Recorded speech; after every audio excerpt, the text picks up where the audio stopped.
it's Liz Yuille from Old Stables Crafts and welcome back to Top Tip Tuesday. Now I'm not exactly sure when you're going to be seeing this because I've got various things planned that are dependent on whether or not we are allowed to share information at a given moment.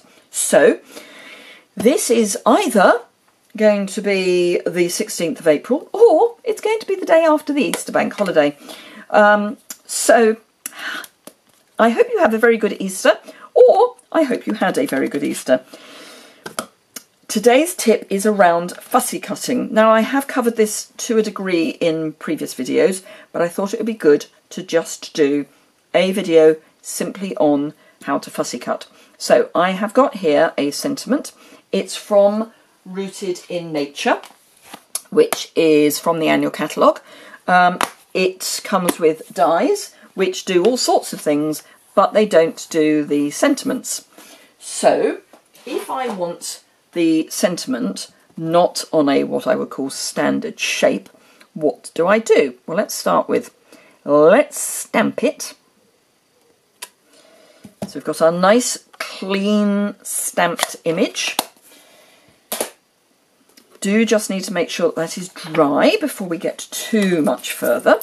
But the next thing to do is to get your snips and roughly cut it out. So we have a roughly cut out stamped image. The other thing I would say is you want very sharp scissors. These desperately need to be cleaned and they're new, which is kind of sad. I mean, I've not had them long. So you want clean, sharp scissors. I always have this dangle on my scissors, and it's not just because it reminds me that various people that I've met through being a Stampin' Up! Demonstrator have given me scissor charms to hang off my scissors. That is one reason. But it also means that when I pick my scissors up, I always have that dangling down. Now, I went to fashion college a few years ago. Nearly 40 years ago. No, 35. Let's say 35. One of the things, well, we were taught a number of things about scissors when we were there. A, if you've got fabric scissors and paper scissors, do not mix them up. If you've got fabric scissors, you do not want to use them on anything but fabric. And I mean anything but fabric.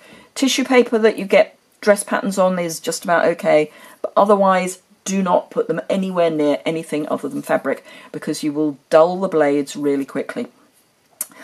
The other thing is that if you're using them for paper, you only really want to use them for paper. You can just about get away with ribbon, but you don't want to use them for opening the top of your milk carton or the metal foil that has got your cough sweets in it. Not for those sort of things. So just all I'm saying is have a pair of scissors for the kitchen and a pair of scissors for what you want to use them for crafty things. Then make sure that you always hold them the same way up. Doesn't matter. When you get a new pair of scissors, it doesn't matter which way up you hold them.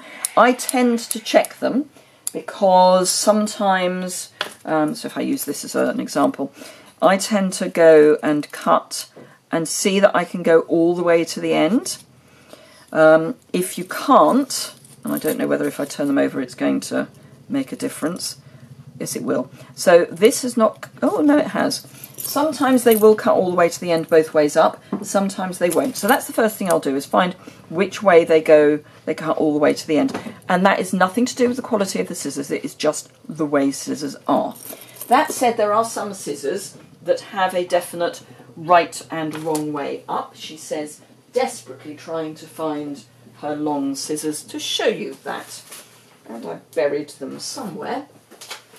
And I honestly don't know where they are. They're not where they normally... Oh, I can't see them for looking. So these obviously have a right way up and a wrong way up, because that's where your hand goes. But for smaller scissors, there is no right or wrong way up. So, having established which is going to be your right and wrong way up, you then want some way of knowing which is the right way and which is the wrong way up. And then always, always, always have them that way up. So whether you tie a piece of ribbon over the top or have something dangling off the bottom, it doesn't matter, so long as you always pick them up the same way up. So then I would say don't start at a corner, start at an angle. So you can then round your edge, and you can be as detailed or as straight as you want, but move the card, not the scissors. All you're doing with the scissors is opening and closing them, and then you're moving the card, not the scissors, to do your fussy cutting. And when I say you can be as detailed or not as you like, so here, for example, I can go in and out and in all the way. Or I can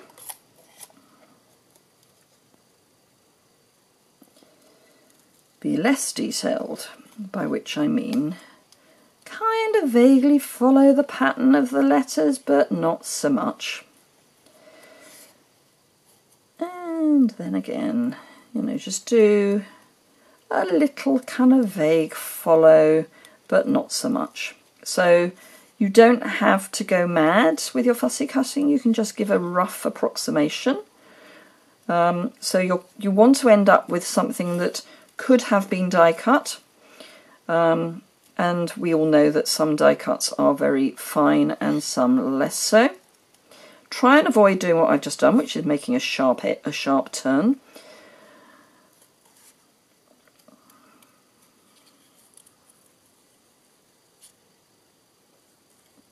And then if there is a definite straight line, I would try and keep it reasonably straight. And there you go. So if I get the back of a card, you will then see that that is fussy cut. And you can do that with any shape that you want. So whether it's a butterfly, whether it's a leaf, whatever, you can fussy cut. But your keys are sharp scissors that you always use the same way up, and move the card, not the scissors. Scissors open and close, card gets moved. So there we go. Now why do I say always use them the same way up? You will actually begin to make a difference to how the blades cut. It's a bit like with an old nib pen. Back in the days when you had a proper nib on your pen rather than a rollerball, you would wear the metal down, and the same thing applies with scissors. It's not as dramatic, but it will apply. And it will apply until you get them sharpened again. When they're sharpened again, you basically start again from scratch. But there we go. So, fussy cutting, made easy. I hope you found that interesting. I would love to see your fussy cut projects. So please do share those with me over on my my Old Tables Crafty Hangout. There is a link from that on my business page, on my Facebook business page, and there's links to all of this information below. So, thank you very much indeed for watching. If you've enjoyed that and found it useful, please give it a thumbs up. If you've got any questions or comments, leave those in the comments box, which is below. If you're watching on YouTube, if you're watching on through my website, you can leave a comment on my website. You can leave a comment on my website anyway. If you would like to subscribe to my YouTube channel, you can do that by hitting the subscribe button either in the bottom right hand corner, or go over to the channel itself and hit the subscribe button then there. If you would like to subscribe to my newsletter, you can do that over on my website. If you would like to shop with me and you're in the UK, then there is a link to that in the description bar below or over on my website. Thank you very much indeed for watching, and I look forward to seeing you again soon.